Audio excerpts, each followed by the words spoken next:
যে যাই আইবো হ্যাঁ গিয়ে লঙ্কায় গিয়ে হনুমান হয়ে জানা তার অধীনে যদি মনে হয় আগে সিন্ডিকেটটা বাংলাদেশে নির্মূল করে চাঁদাবাজি হবে না। কি বলতে ছাত্ররা দোকান তো নাইতে বলছে কোনো চাঁদাবাজি হবে না। চাঁদাবাজি যারা চায় হ্যাঁ আইন না এখন আপনারা বাঞ্চা দিয়া তারা আমার খবর দিবেন, এরপরে আমরা যার দরকার আমরা করবো।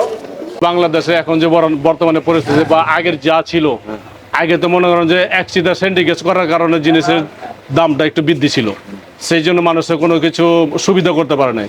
এখন যদি মানে যে সরকারি আসুক বা যে তত্ত্বাবধায়ক সরকারি আসুক, তার অধীনে যদি মনে হয় আগে সিন্ডিকেটটা বাংলাদেশে নির্মূল করে, তাহলে আমরা সাধারণ জনগণের মধ্যে চাঁদাবাজি মাদাবাজি হয়রানি এগুলোতে না আমরা মনে করেন অনেকটা জিনিসের দাম পরিবর্তন হয়ে যাবো, অর্ধেক হয়ে যাবো।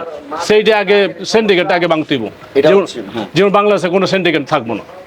এইটা হলো আমাদের জনগণের মনে করেন যে একটা কথা। যেমন এখন যে বাজারের পরিস্থিতি বা সব কিছুতে বৃদ্ধির কারণে তো আমাকে যেমন এখন বর্তমানে সরকারের হাসিনা তো সব কিছু বাড়ায় রাখছে, সিন্ডিকেট করার কারণে বাড়ায় রাখছে।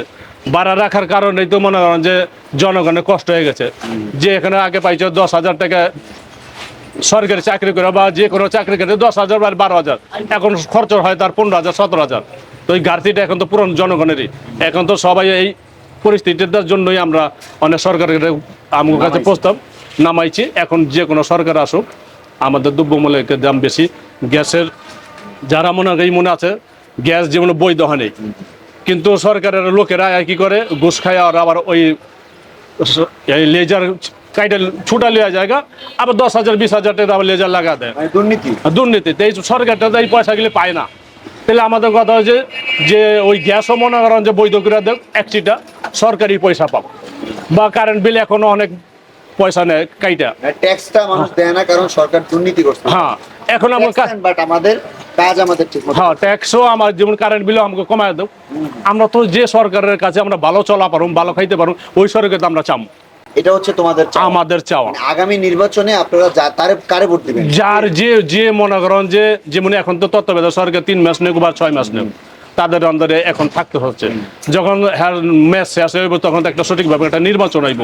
জনগণের এত তার নির্বাচনের যে ভোট, এই ভোটও তো সঠিকভাবে দিতে পারে নাই, এতদিন তো দিতে পারে নাই। এখন তো মনে করেন যে জনগণও চাইবো যে আমার ভোট আমি কারে দিব, আমার ওই যাচাই বাছাই করি আমি তাদের ওই ব্যক্তিকে ভোট দিব, ও হোক জামায়াত, ও হোক শিবির বা ও হোক যে কোনো লোকেরই। আর ওই মধ্যে যে ওই সরকার গঠন করার পরে আমি একটা দাবি, তোমার ভোট দিছি বা ছাত্ররা তোমার যেমনি তোমার আনছে, আমাকে দেশ শান্তিতে চালাও।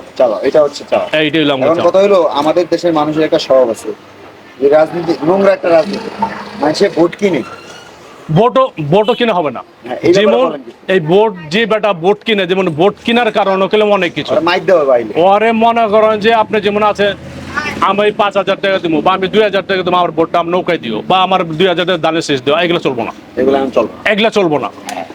বুঝছেন কি করছি আমরা এক চিটা ভোট দিব, তেলে দিলে আমি ঘুষ দিয়ে ভোট নিলাম, তেলে তা দুর্নীতি করবোই। ওর তো ভোট কিনা লইছে, কিনা লইলে ওর পয়সাটা ওইভাবে উঠাই দিব। আমরা ভোট কিনা অলমো না, আমরা ভোট আমাদের ইচ্ছা মতন আমরা অধিকারে দিমু, যারে মনে অরে দিমু। আরে পাস করামো, সংসদে বসবো, নতুন কিছু হইব। আমরা চাই জনগণ শাস্তি, জনগণ আনন্দটা থাকি। আমরাই তো চাম ওই সরকার, যে সরকার আমাকে বালা চালাই যাচ্ছে।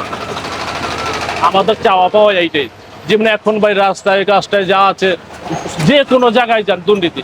এই যে এখানে কাঁচা বাজার আছে, আমাকে বলছিলে যে ওপর পাচ্ছে, এই কাঁচা বাজারও যান, একটু মোহাম্মদপুর গেলে আপনি পাইতেছেন একটা, যেমন একটা সাধারণ বেগুন পাইতেছে 50 কেজি, এখানে কিনে নিতে হয় 80 টাকা।